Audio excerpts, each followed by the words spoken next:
Hey everybody, happy Sunday night. It's a weird one as we're not typically recording on Mondays as we usually do, but because of the national championship tomorrow, which I will absolutely be watching every second of, we are recording this evening. But this is Across the Pitch for those who have not seen us before. My name is Mike Barrera. We have Jose Nunez and Dave Miller to my side. Dave, how are you doing tonight? Yeah, I mean, I'm good. I mean, it's been a long weekend. I mean, obviously, yesterday didn't help at all. We'll get on to that in a bit, but yeah, I think just ready to talk some unions. Look forward to what could be another long evening or a Tuesday night. Well, speaking of Tuesday night, Jose, you will be my date that evening. How are you doing, Jose? I'm doing well, much like Dave mentioned. Just another crappy weekend, I guess, for the Union in a way. It's unfortunately becoming all too common this season, but really excited about Tuesday. And maybe this is the tournament we're focusing on, but really excited to be with you, Mike. Gonna be meeting up with you. Got you my ticket, and you're going as a fan through and through. So should be a fun time. Yes, I've seen you at the stadium probably about 4 or 5 times at this point. We never actually sat together though, so that's gonna be a fun new change of pace. For those of you who are unable to watch these Union games so far or missed the match, unfortunately we had a 0-0 draw against Sporting Kansas City, which Dave, I know you kind of hinted at possibly being the outcome when we recorded last week, but the first 45 minutes of that game, maybe one of the worst halves I've seen in a long time from Philly. I mean, really a long time. For one, we had the massive rain delay, right? About an hour or so delay. So it throws off the flow of the evening, but poor passing, poor communication, just a sense of lostness, lack of confidence. As Jim Curtin mentioned in the press conference, they seemed afraid to play the first half. These are his words, not mine. They seemed afraid. They weren't brave enough. A lot of eye-opening moments in that game. But Jose, I know you weren't at the game, but I want to shoot it to you first. What were your impressions from that match, at least specifically the first 45 minutes? I think you can break up the first 45 in maybe two portions, right? At the first 10, maybe 15 tops, and then the rest, where it seemed like the first 10, 15 minutes we were actually able to see why we love Martinez, why we love Gastag, why we like Carranza. We were stringing together passes. We were moving forward. We didn't have Flock looking lost in the middle of the field, trying to be on top, right above, I should say, Glesnes and Elliott, which congratulations to Glesnes. I think he just set the mark for the most consecutive starts for certainly a Union player, but I think any player. I can't remember. It was like 78 consecutive starts or something like that. Nonetheless, the first 10, 15 minutes, I could tell, and I was telling my wife, unfortunately wasn't able to go, just, wow, we really missed those guys. Yeah. But then after those first 10, 15 minutes, it just quickly devolved into probably back to 2014, 2013 Philadelphia Union soccer. Just a very difficult game to watch. But kick it over to you, Dave. What were your thoughts? I mean, having travelled to Barrow early in the day and seen Gillian concede a 94th minute goal to lose the game, I mean, I don't think the football I would consume on my Saturday evening could get any worse, and it did. It was. And I've one thing to say, thank you, Jose, actually, because I didn't realise. So I went upstairs like a couple of minutes just to get ready. Whilst the Union game was on, like get ready for bed, or whatever. And I didn't realise that my stream was 5 minutes behind. So when Jose messaged in our group chat, I was like, "Ooh, I was come off after 70 minutes." I was like, "I'm in this I'm in the 65th. What the hell?" So I thank you for saving 5 minutes of my time of like having to watch that game. Another 5 minutes. So I thank you for that. It just wasn't. It was just uninspired. It just again teams. I think it was all addressed in the Kansas City press conference. Like, teams have an idea of what they got to do when they come to Philadelphia. Like it's so when the team plays the exact same way for 3 to 4 seasons, you know the intensity of how they're going to play. You know what to expect, and teams are now knowing what to do when they're at home against the Union or when they travel. And the Union are like a team that when they have to take control of the game and dominate a game, they can't do it. They look lost. And again, when teams, I know Union again a very counter-attacking team, and what we saw last year was the outbreak of pace was 2, 3, 4 players, breaking forward, with like Gazdag, Carranza, maybe Wagner and Bizone or Bedoy, and you'd have like the great 4-on-4s, 2-on-2s, 3-on-2s.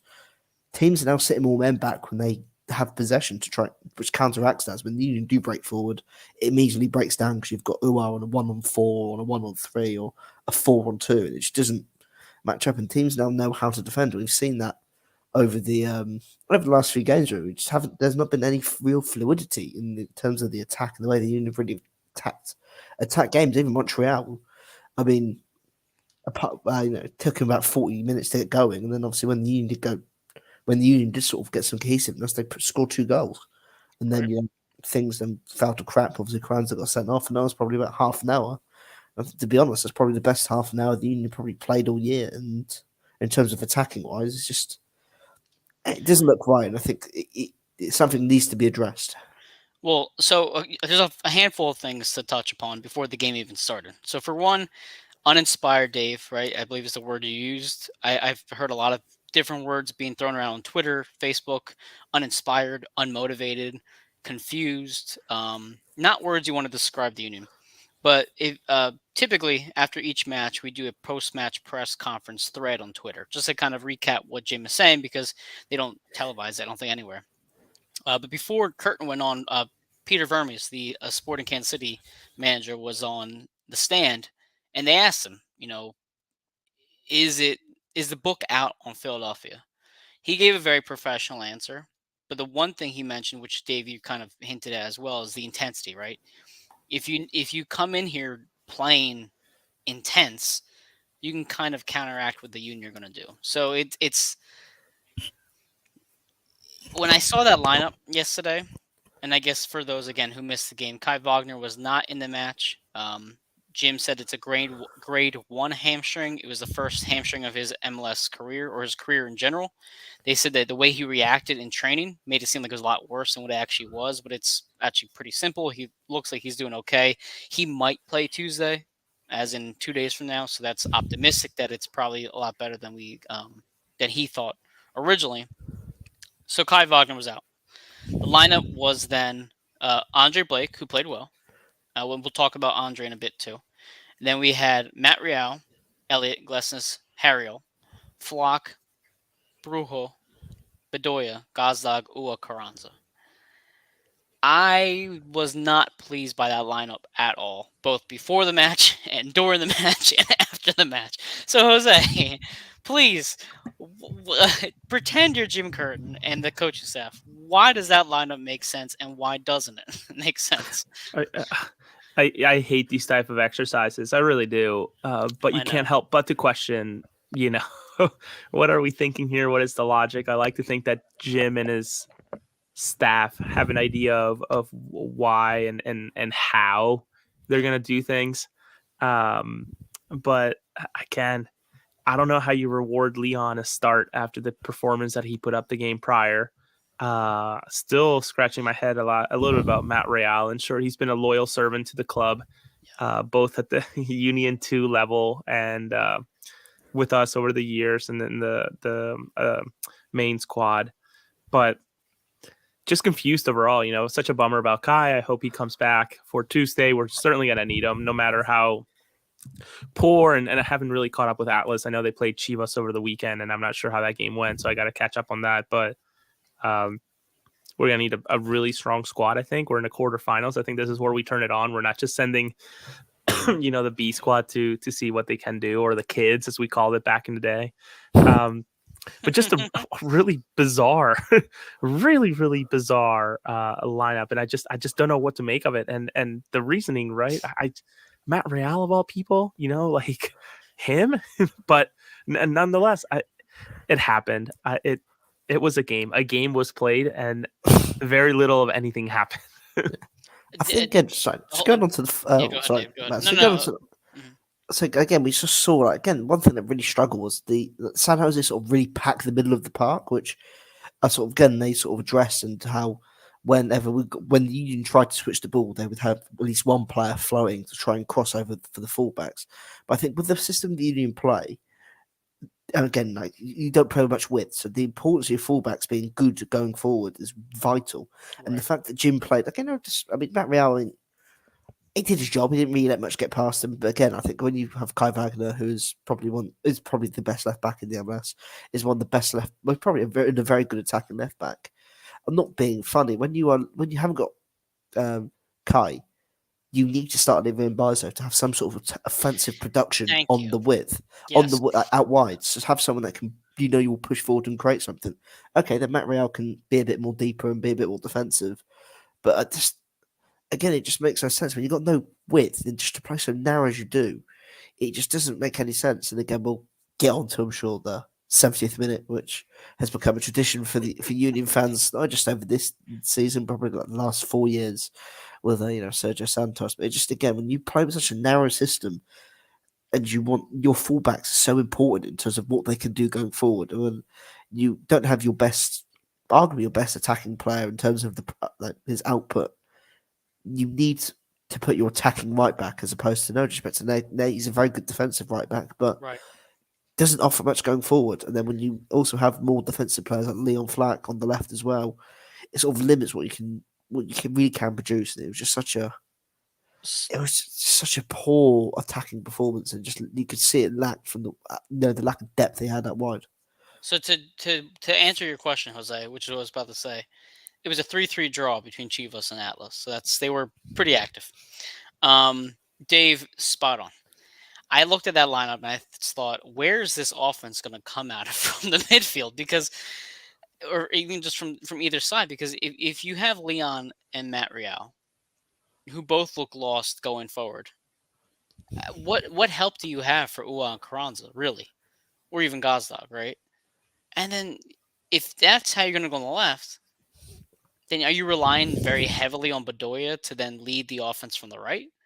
Because again, Nathan is just not Olivier's off. He's not the same player as Olivier. So I questioned why Pereira didn't get the start on the left, just to make up for the fact that Kai was out of the game. And then, not to mention, the subs go on throughout the match. We have, as Dave alluded to, the infamous 70th minute. Before that, we had McGlynn come on for Flock.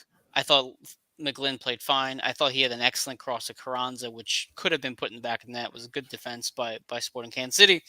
But you get Ua coming off at the 70th minute again. He gets replaced by Quinn Sullivan, which is fine. But now there's no excuse of he was sick. He was thrown out the day before. Carranza hasn't done anything since the first week of the season. Ua has at least scored. He's at least experienced. He has a great skill set. There is no excuse at all for Michael to come off at the 70th minute when you have to win this game, when the team has looked so poor for the entire match. Jose, I know you were upset by it. So what did you think when Ua came off the field? You two are my witnesses. I have been talking about this since, sure, he came partly through the season, or maybe, I don't know, when he came in last year. Was it towards the beginning of the season? I can't remember. Yeah. But we continue to talk about, external players or non-domestic players coming into the league and having to acclimate to humidity, having to acclimate to the American way of life, etc. The American way, MLS way of playing soccer, which is physical, fast, etc.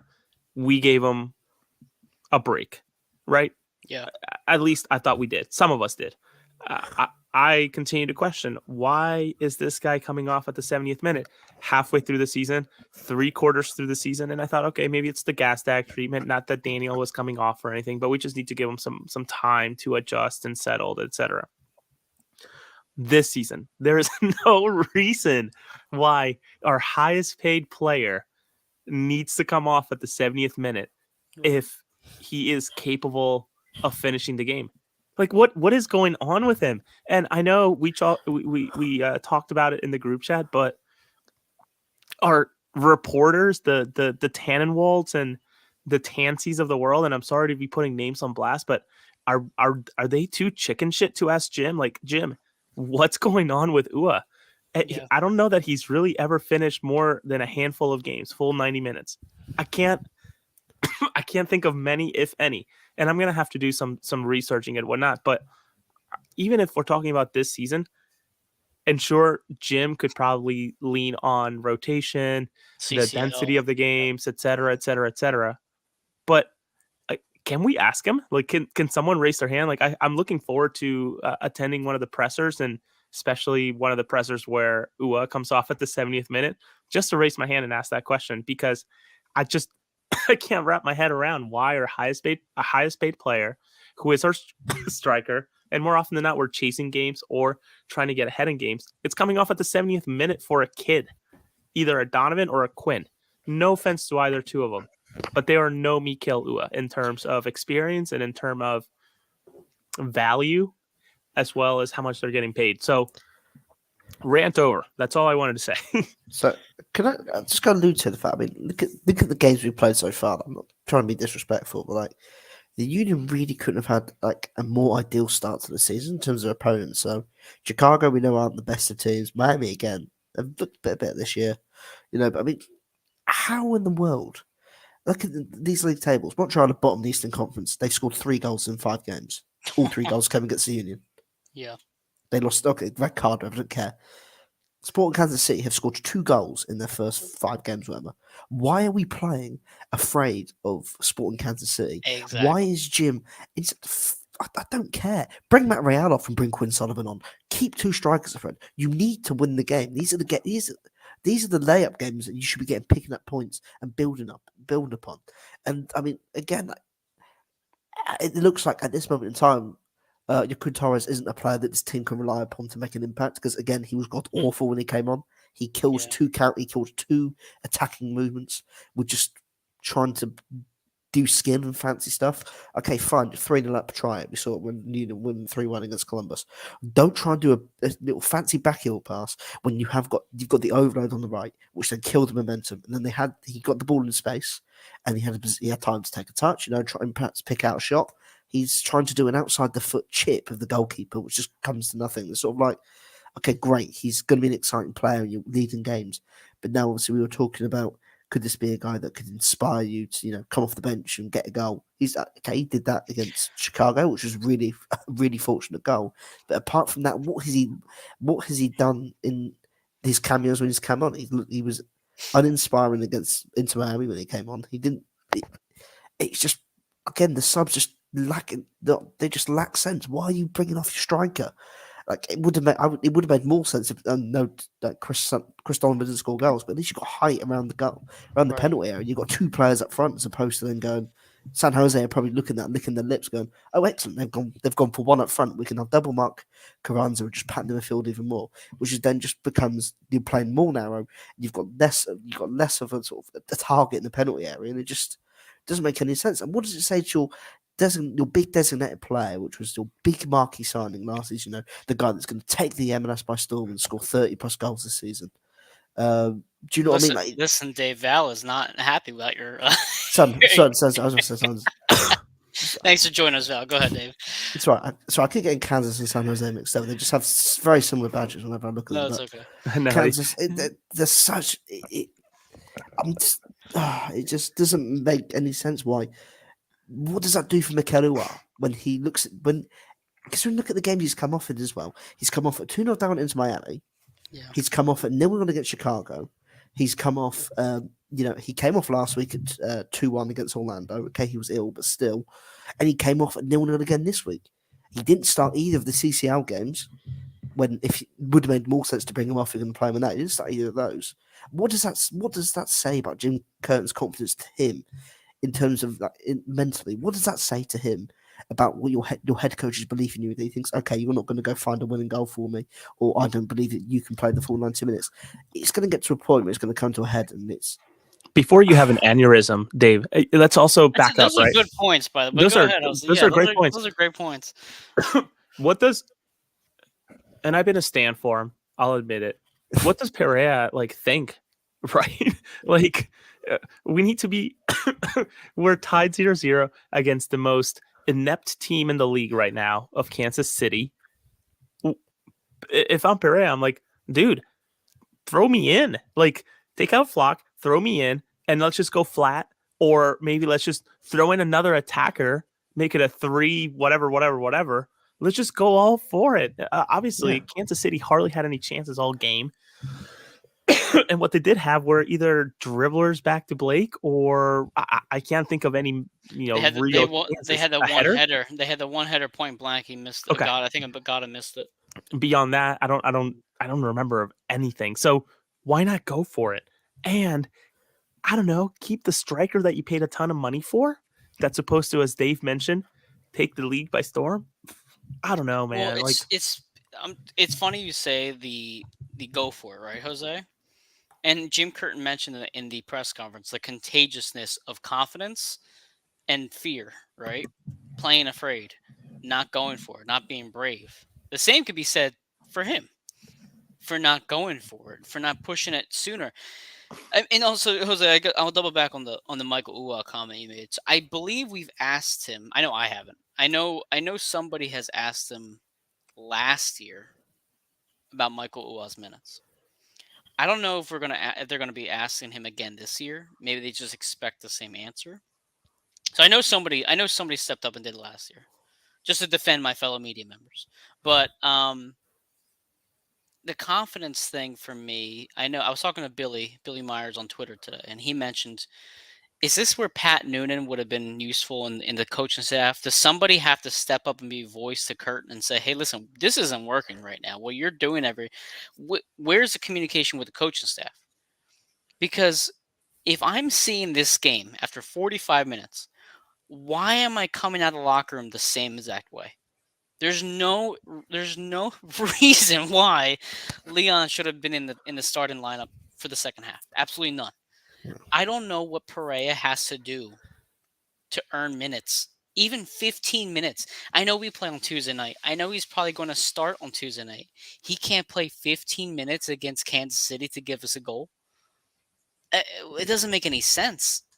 And you're right, Dave. The confidence thing about Michael. If I was Michael playing every single game, and I knew within the 65th and 70th minute, regardless of how I played, I was going to get taken off, I'd be kind of frustrated.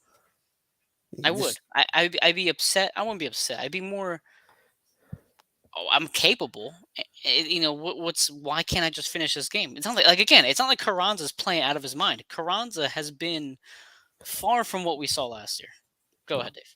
But again, we saw it with Sergio Santos as well. I mean, again, obviously Sergio had his Sergio injury. Santos had the injuries, but yeah, I know ahead. Sergio had the injuries, but again, like he even when Sergio was having a really good game and his pace was causing teams issues, Sergio would come off and it would just completely kill the momentum. And I know perhaps Mikel hasn't been amazing, and perhaps Mikel hasn't been as great as he has been in games. Obviously, the Montreal one's probably one that sticks out, but again, the lack of service that he gets in attack as well. I mean, it's very difficult for a striker, when you're playing against 2 or 3 defenders on your own to really, really have an impact. And again, I think really also was concerning about the team on Saturday against Kansas was the fact they couldn't string more than 3 passes together without losing the ball. God.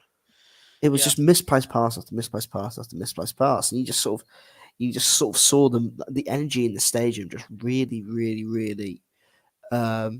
Just the life of the stadium just suck out every single time as a misplaced pass went through. And I think we saw it a few times. Obviously, Leon was one of the culprits. It was just consistent. I mean, and I think again, as Jim's also alluded to, it's the confidence of the team. Like players just aren't getting their heads up, playing on the half turn. I think there was a couple of times where Gazdag on yesterday had the chance to play the ball in the half turn into space. He had players on the right who were in space. He could have gone towards goal, and he was playing with his back to goal, taking the touch and going backwards, and the Union just going backwards as opposed to looking forwards. And it's just such negative play, and it just doesn't. So as I said at the beginning of the podcast, it just looks uninspired. They don't look confident in what they're doing, and if that's down, obviously, I don't want to say it's down to coaching. It's probably a lack of confidence in themselves. But I mean, at some point, something's got. You're going to have. If this carries on going, you've got to change something, and if it's the system that Ernest Tanner has, built this team on, and this is his vision. So be it. His vision has to change because I mean, even if you go to a back 5, you go to a 4-2-3-1, you actually play with some wingers, create some more width. Something needs to change. The approach needs to change because it's not. it's clearly teams are now catching on to it. When you do end up playing the better teams, the LAFCs, the Austins, even St. Louis, these teams are going to pick the Union apart. But even if we stayed with the 4-4-2, Dave, it's like the players just aren't the right fit for it right now. No. They're just not. They're not good enough anymore. And it's just, if anything, I feel like Leon regressed since last year because there was parts last time where he made some decent runs. He had a good couple cutbacks. I mean, he wasn't playing out of his mind, but right now he had one pass early on. It was just like he just couldn't get enough height on the cross, and it just went right to the middle of the pitch. And it was just like, well, what good is that going to do us? Even what was it? There was one play with Michael where he gets a good ball, he makes a good run, and then he's by himself. It's just him against 5 Kansas City players. And even the commentators were like, where's his help at? There's not a single dark blue jersey for 15 yards. What is he supposed to do by himself? He can't do anything out there. But I mean, Jose, I feel like we're just going in a circle with this ranting, but it's kind of good to get it off our chest. What do No, you think's going to it's happen on interesting. Tuesday? Go ahead. No, it's to your point of Mikel finding himself surrounded by 5. What are they, light blue jerseys this past game? Kansas, light blue jerseys. That should be more of a Carranza thing, right? I think we can all agree that Mikel's strength is to be fast, Yeah. and speed past people, and obviously his finishing's pretty good. At least I thought. So is that supposed to be more of a Carranza role? Is he supposed to be the hold-up player to then pass it back to the midfield to then ping it over the line so Mikel can just be pure diesel down and run it down, etc.? I don't know, but I don't know. Confidence is not high for Tuesday. As much fun as I'm gonna have with you in the parking lot and at the game, Brother, you could have fun with me. You could have fun with me at a funeral. I'm just saying. I'm a party. Let me tell you.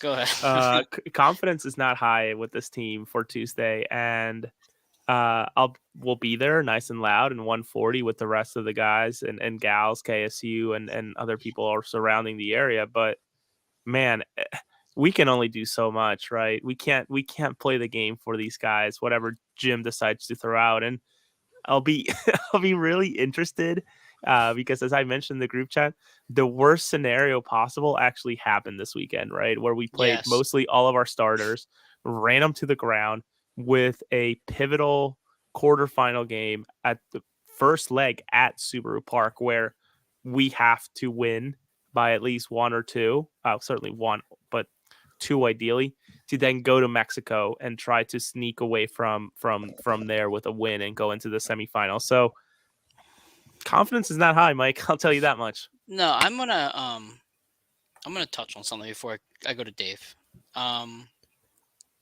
You mentioned the running down these players, right? Like, what?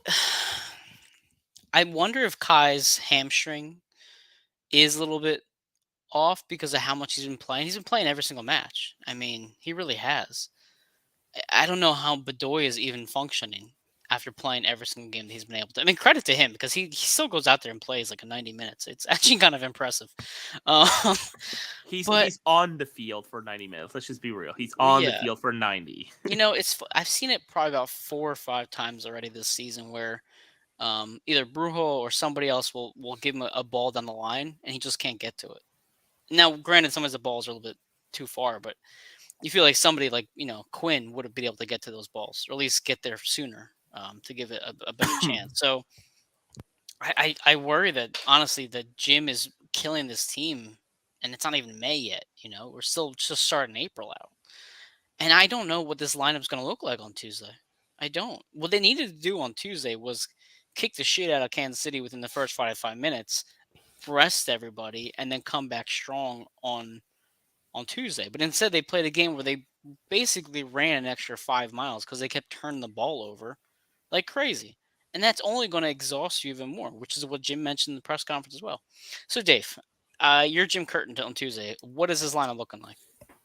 I mean, the thing is, he's going to have to be a bit more cautious about it because Atlas are a team that are clearly going to cause Union issues. I think I was just going to mention, in terms of the way that Union do play in the MLS, especially at home against these, so-called weaker teams like Kansas City, Montreal, like the Union should be looking to play more possession based, try and stay on top of the game, and try something else. Because again, like instead of the Union come out and try and dominate the ball, push body, like actually try and keep teams pinned inside their mouth.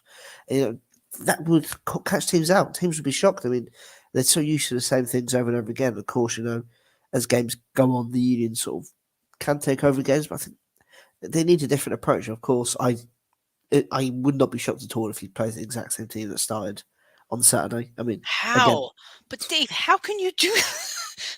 well, listen, for the same reason he plays Ali Bedoya for 45 games in the season, at 35 years old in the field, and as you sort of said, maybe that is half the issue is when these the squad rotation. I mean, again, it's great that your best players can stay fit for the majority of the season. That's great, but sometimes players need a rest. Players need to get fresh legs.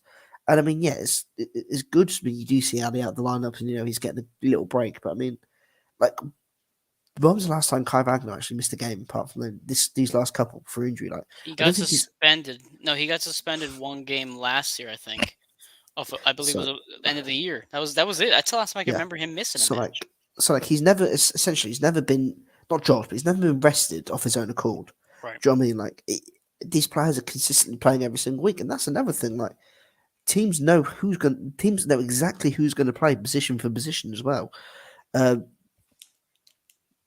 Just going into Valerie's comment here, Mike, if you could get that up. Yeah, I'm bringing up right now. Yep. Why is the best team in the league no longer the best team in the league? I mean, again, it's a team that has failed to adapt or failed to, it's a team that essentially has failed to adapt. I mean, look at teams at NAFC. They make changes in the transfer windows. They bring in fresh players. They change the style of play. They change the way they want to play, and they rotate their lineup. It makes teams, question how you're actually going to play. And again, Jose, failing to evolve, Jose? Yeah, I mean, wholeheartedly, and we waxed poetic about how great certainly the media did about how great it was to bring 92% of all the mids from last year. That was being sung and honestly yelled from the rooftops by every pundit, which in a league that has a lot of movement, both domestically and international players, it's rare. But yeah, is that our Achilles heel? The fact that we remain the same and our style of play is picked apart and picked up by everybody else? I don't know. It's neither here or there. It's interesting. But one thing is for sure that Dave is right. We maybe failed to pick up pieces that were really going to diversify our attack, right? Where we have some players that are... I don't know.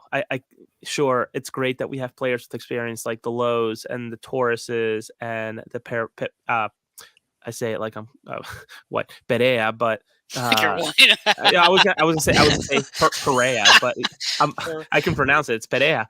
Andres is incredible, but is the manager and the top, the front office, have they failed to maybe look at what everybody else is doing and how they're counteracting what we have done over the past year or two? Perhaps. And I don't know. I'm really intrigued to see what other movement happens. Obviously, hard to see any outs. And honestly, if I'm Kai or if I'm Jose Martinez with the summer transfer window, maybe not a bad idea for them to maybe eject. Just speaking out loud. I don't want it to happen, but this is not a great start. I'm sure not building a lot of confidence in the locker room. Speaking of dishing out, if you see us on Tuesday, I'll be dishing out some of these stickers from across the pitch. But real quick, you know what's funny? So a lot of people online are mentioning the continuity, how that's a problem. This team's not getting better because of the continuity. I'm gonna make a comparison because you guys grew up as soccer fans from the beginning, right? I grew up as a basketball fan first and foremost. I played soccer when I was younger, but I was always a basketball fan. And in college basketball in particular, continuity is what wins you championships. If you look at most title contenders, they have continuity. Even if you look at San Diego State and the Aztecs right now in the tournament, they have about 4 or 5 players who have been there for about 3 or 4 years, right? They have continuity but they've trickled in little players like Matt Bradley came in from Cal last year. He's now back for a second year. You have players like Ledee and Trammell from Seattle, and I forget where Ledee's from. They're transfers that added in a boost. Think of them as Torres and Perea. Think of Bradley as Michael Ua. They have the continuity, Bedoya, Kai Wagner, Glessens, Ellie, and then they have these pieces added in. In basketball, that's dreamed about is that level of continuity. But what makes the good coaches different from the great coaches is that the great coaches know how to adapt. If you're playing a game and you need a defensive stop, you switch to a zone defense. If you're in a zone and you keep getting burnt by pick and rolls or from deep, then you switch to 3-point to man on man. There's ways to get your roster and adapt it to what's around you. That's what coaching does. So when people say this continuity is why we are now no longer the best team in the league anymore, I don't think that's the answer. It's the way it's being used. Because I think, Dave, you mentioned, right? If Kai Wagner's out of the game, then who's going to play left back? Matt Real.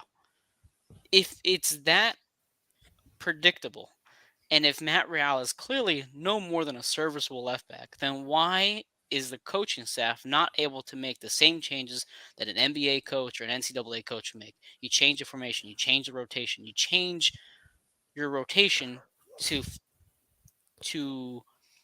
conform to the players that you have. That's when you go for 3 in the back. That's when you go for whatever you want to do to make it different. That's my basketball rant for today. But Jose, I don't think I'm not confident in Tuesday at all. And to answer your question, Valerie, I don't know. It's early. I mean, we did get a point. If you want to find silver lining, let's look at the silver linings here, guys. I'm pretty optimistic, right? So we got a point at least. We got a little further up the standings. We did get a shutout. Blake, although was not kicking, they said it was more precaution than anything. He looked very sharp. I thought Blake looked good. That's their silver lining. But otherwise, Dave, do you have any confidence for Tuesday? I don't know. I think I will say yes, probably because this Union, again, it's been poor, but I feel like this Union team over the last 2-3 years probably, you could argue, has deserved to have that faith and trust in this team. And I know we're sitting here ranting and being annoyed about the level of performance and things such as that, but like, I know it's 6 games in. I mean, 20 games time, Union could be top of the Eastern Conference and flying again. Who knows? But it's just at the moment, there's just no inkling or like there's no little spark there. You look at in this team, you think, yeah, if that one thing could just click, they'll get going again because there's no. It's uninspiring watching Union at the moment. Like it feels like it's a task having to sit there and watch the games. Like it's just even like the Chicago game. Like you're playing against 10 men, you bring off. As I said, you bring off your striker and you sort of go with 5 in midfield instead. And sort of like, why don't you go for 3 up front? Play like a 4-3-3. Go with the 3. Go to 3 at the back and be more attacking. Like, be more adventurous. And I think, as you sort of said about the rotation, it's just about catching teams off guard. Like, when teams around the league look at the lineups, like LAFC, like the last couple of games have changed their front 3 a few times. They've made changes at the back. Like, when teams come to expect to play the Union, they literally know what the team will be, player for player. And of course, like last week's game against Orlando was a bit of a red herring because it was international duty. Right. You had a lot of players away. But like teams know exactly what to expect when they're going to play the Union. And like, again, it'll be, as Jose sort of said, like, what does Andres Pereira have to do to start the game? Like, again, like if you're San Jose and you're going, okay, we know Flat's going to play and Matt Real's obviously out injured. So we know Matt Real's going to play there. Flat's going to play there. They're going to be a lot more defensive on the left. So if we pack the right-hand side, which we know where Adi Bedoya likes to get involved, we can do that. And if Jim Curtin, goes in his lineup and he goes, okay, we'll play Andres Pereira on the left with a bit more of an attacking spark there. And then that makes them think, okay, we need to adjust to that sort of thing. Or, if Jim goes and plays a 4-2-3-1 and he has Ali, and he has it, you have Torres, Carranza and Gazdag all behind Bakarua, and again, it makes you think. It makes teams think, okay, we weren't prepared for that. Now, how we're going to have to try and adjust to this in game, see how they play. But it's just the same thing over and over again. So managers and teams will prepare for exactly how the Union will play a week, and when they come to the game day, what they prepared for has paid off, and they have seen how the Union and during the game plan that they have set out for in their eyes will hopefully work or pan out because it's exactly what they've worked on all week, and the Union have literally gone out and rolled out the exact same thing with no tactical changes, no real, do you know what I mean? Like it's the exact same thing. The Union will sit back, they'll defend, they'll try and catch you on the counter attack, they'll let you dominate possession. But teams aren't coming to Philadelphia to do that anymore. They're coming in to sit in deep. They're trying to bait the Union in to try and overcommit men forward. They're keeping players back. They're trying to keep the Union pinned in, and either trying to keep the Union pinned in, or they're going to try and make the Union try and dominate possession and break them down, which the Union can't do. And it's just that they're caught in between at the moment, especially at home. Again, in Montreal, we saw that the Union, as the game went on a bit more, they started to click and things started to go their way a bit more. But I mean, at home, it's just been a bit of a slog. I'm going to actually I just forgot about this because it's Sunday night. We're not going to be recording tomorrow, obviously. And then we're not going to be talking again until after the Cincinnati match and after the Atlas match. So before the night gets away from us, let's go to the Cincinnati match real quick. Essentially, it's Union 1 versus Union 2. Pat Noonan has always seemed to have his team prepared against us. I think at the playoff match last year, the game against Cincinnati was the one I had the most fear with. They just seem to play us very well, and they also come out with a very strong intensity, which I'm very worried about right now with this Philadelphia Union squad. So I'm going to start the betting predictions right now. Union will lose in Cincinnati 2-0. They're not going to score a goal against Cincinnati, not the way they're playing now, and I think we'll get embarrassed at Ohio 2-0. Goal scorers, I don't know yet. I will pick that out later. Jose, I'll ask you, do you have the same level of confidence in Cincinnati to beat the crap out of us on Saturday? I think Cincinnati's going to take a big old dump right on our chest. Honestly, it's going to be, I think it's going to be really bad. Lucho Acosta is no joke. He is a baller. And if I recall, and rumor has it right, I think he was actually not afforded the possibility. I think a transfer a couple of years ago was lined up when he was he was in DC.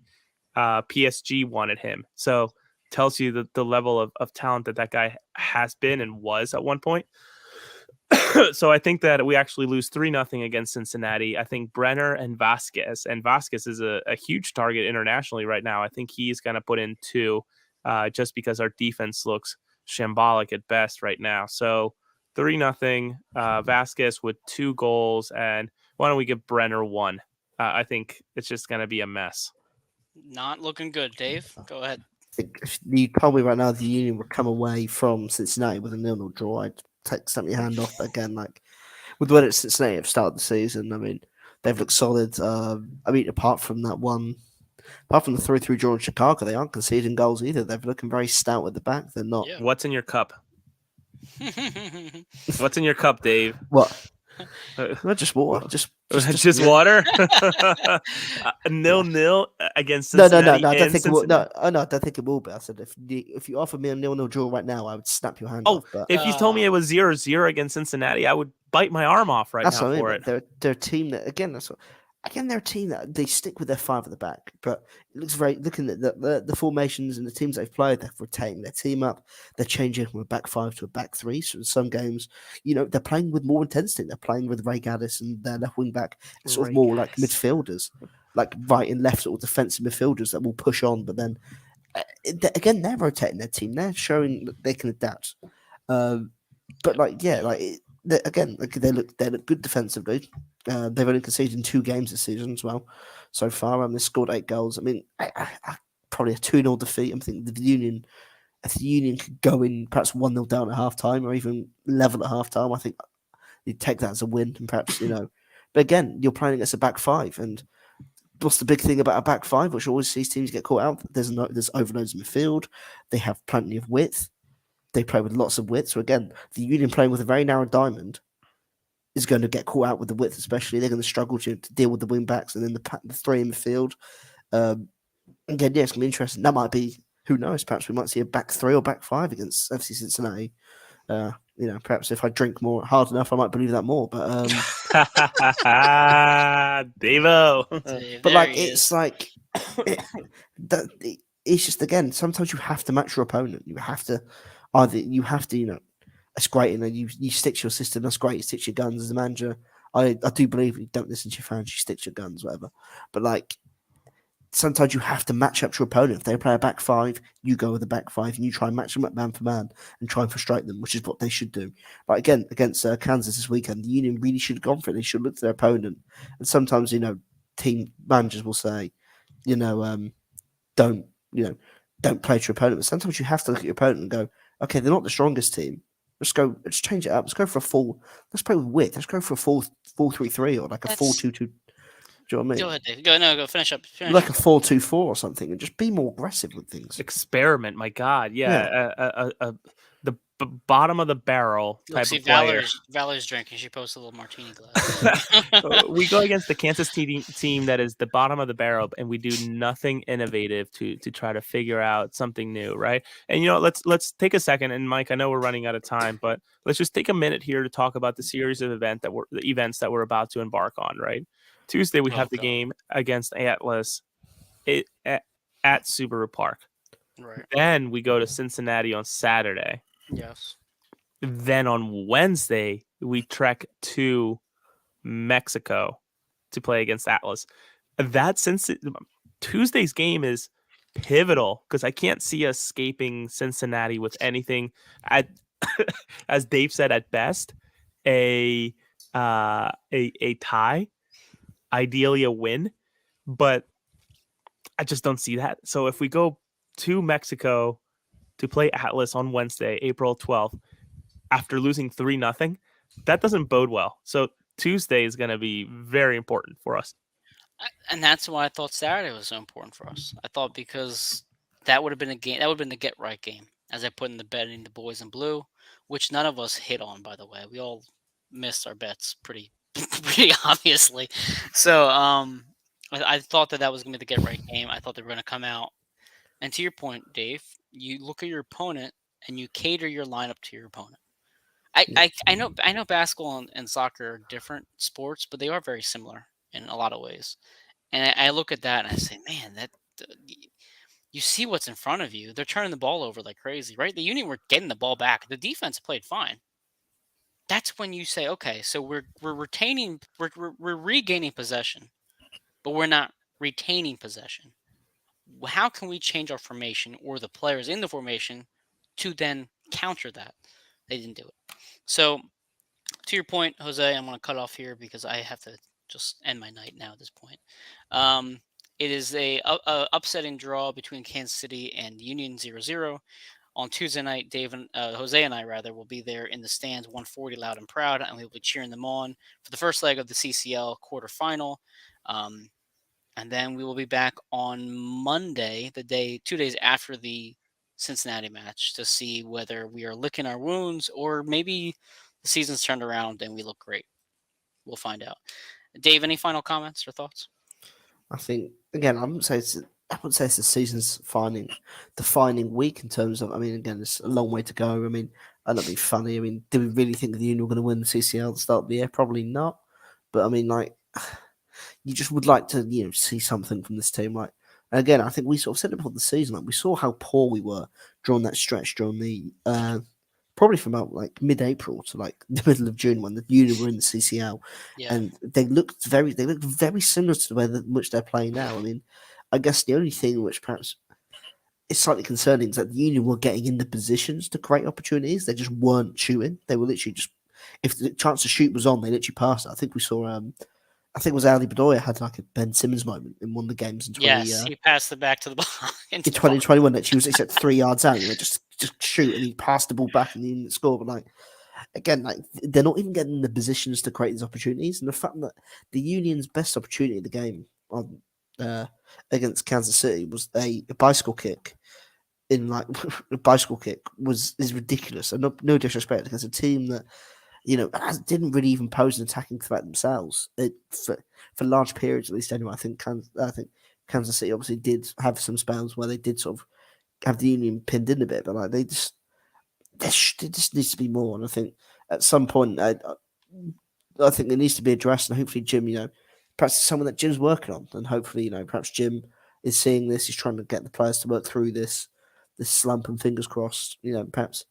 Even if a solid, 1-0 win, even if a lucky 1-0 win, somehow managed to luck their way into a win on Tuesday night, that could then kickstart them and give this team a massive morale boost. Because I think, you look at the other win this season against Chicago, which they got lucky to win that game as well, and they're very lucky that they was reduced to 10 men because, Yeah. against 11-11, they could have really lost that game. They look really, really shaky at the back, and that shakiness and defensive inability carried over into the following two games. So, there's obviously a lot to clear up, and obviously Jim can say, it's a confidence thing for now, because again, we're early in the season, and the team's lacking confidence. But when you get to 10, 15 games, and these issues are continuing, that's when you start to panic, and you have to perhaps put your fingers on the panic button. Jose, final thought? I hope Tuesday goes well, and honestly, I think we're at the point already that everything is one game at a time, right? I don't know that we really can be feeling as confident as we did last year and the year before, and maybe that was all a fool's errand. Who knows? But I look forward to seeing you on Tuesday. Hopefully, no traffic getting into the stadium, no cars on fire on a bridge or anything like that. Just smooth sailing into Subaru Park for a win. Amen. Well, as they said in one of my favorite movies, Remember the Titans, right? Attitude reflects leadership. Well, this team's got a lot of veterans, a lot of games played between this squad. So let's see where this attitude and this confidence comes from. Where Ali Bedoya, Andre Blake, Jim Curtin, they better step up and change the atmosphere in that locker room, because right now, I wouldn't want to be inside that. So that's Across the Pitch on our Sunday night special. Thanks, everybody. Have a good night. The Union.